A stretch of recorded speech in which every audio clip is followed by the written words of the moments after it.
On Roblox, there's a game called Arcane Odyssey where you gear up, complete the story, grind useless things that are funny. But today, we're going to be talking about the 10 best weapons in Arcane Odyssey. Let's get right into it. Number 10, the Cutless. Now you might be wondering, why the Cutless over every single other weapon? Well, I've seen some very good use of the skill Whirlwind. Whirlwind is on the higher damage scaling, about high, medium, low. It is on the high medium, it'll do about 250 damage if you have around 90 to 100 power. That is some really good damage for a weapon, and it's fast, it's instant, and the only downside it has is that it's small. But overall, it has a great grab, it does a ton of damage, and if you're a warrior, it has Flying Phoenix skill, which can be used really well and is really effective if you hit someone in the air. Number 9, Claws. Claws can be your biggest asset or your greatest downfall. Claws do a lot of damage with their Beast Instinct and their Primal Slash abilities. However, it has a really long and easily punishable move. But if you can catch someone in that move, it does a ton of damage. So if they are stuck in it, or they've just gotten out of a move and they have some delay, you can punish that move with Claws really well and get a ton of damage extra. But the only problem is that's so easy to punish, that makes it, lower down in the list than it would be put otherwise. But it's still a really good weapon and can be used in the right way really effectively. Number 8 is the Sunken Staff. Now, some of you might have been like, why is it number 8? And some of you might have been like, why is it so low? But either way, the Sunken Staff is, in my idea, a somewhat poorly designed weapon. Not particularly because it's a bad design, but because it's very similar to Pulsar. The thing is about weapons currently is you only have 3 slots for them, and for a mage who has just 8 possible things, they have 8 choices for that spell, so they can just throw out a Pulsar every now and then. It doesn't really matter because they have extra spell slots to make up for using one for Pulsar. But the Sunken Staff really only has one decent move, and the other one's a grab, which is really just a filler move. So if it's going to have an entire slot, it can't just be a Pulsar. You need it to be something that is actually worth sacrificing one of your only 3 slots as a weapon, if you're a warrior, to actually use. And only warriors can use it right now. Maybe when conjurers can use it, it'll be a better backup weapon, but by the time they're able to use it, they'll also have Pulsar. So that's why I don't love the weapon, and that's why it's an 8. Number 7, Staff. Staff is a really decent weapon, and before it was nerfed, it was even better, being like a quick spew out projectile. It's kind of funny how I think Staff is like slightly better than its Sunken version, which is supposed to be an upgrade, but it's just a nice quick projectile that if you have good aim, it can be used really well to get a medium amount of damage, around 200, and just really consistent, and its grab is pretty decent for a grab as well, although grabs are not the greatest. Number 6, Rapier. Rapier is a really fast, small, light weapon that is honestly, I've seen it used a lot in PvP, but not as like a main weapon, as a little side weapon that can be used alongside your main weapons. That's why it's not higher in the list. However, you can easily chain things. The thing about Rapier is that it's quick, it's fast, it does a ton of damage, and you can use its grab to get close to the person or grab them, and then immediately use the area of effect thing afterward. Dents has even been banned in PvP tournaments on Rapier because Dents makes it have a huge area of effect that is almost impossible to dodge.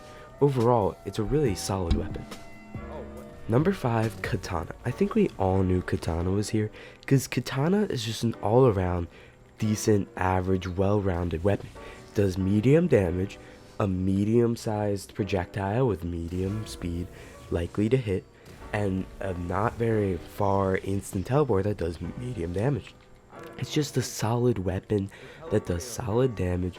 It's just solid overall, and it's really easy for beginners to pick up and use, and it's still used for people who know a ton about weapons and everything.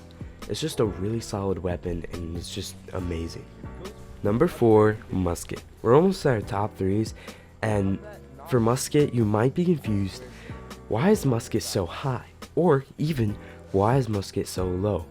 And that's simply because you need aim.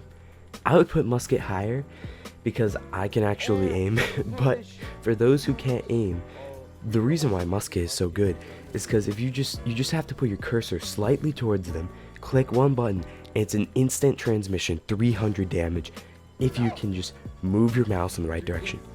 It's amazing. I cannot rant about how much I love Musket. Many a times I've been losing, and I get one Musket shot off, and then bam, 300 damage plus bleed. I basically just took a fifth of their health just by clicking one button. It's amazing. I love Musket. VTEX, please don't nerf it. And that's why it's so high. But the only problem is you need to actually be able to aim, and if you're just doing bad, it just becomes a useless weapon. But either way, it is so amazing. I love it. Number 3, and here comes the hot takes. Great Axe. I'm just gonna rip off the band-aid. Why Great Axe of all weapons, you may ask? Well, first of all, Striking Gale is a great area of effect and a huge AoE tornado that pushes people out of the way where you want them to go and basically like herds them. And even like if you see a giant tornado comes toward you, you're gonna move, right? And Devastate is just a ton of damage, is hard to counter back unless they miss, and it has great clashing rates. So even if you throw an AoE move at Devastate, it's not gonna hit it. It's amazing. Great Axe is just a really solid weapon, and that is why it's in the top 3. Number 2, Vindicator.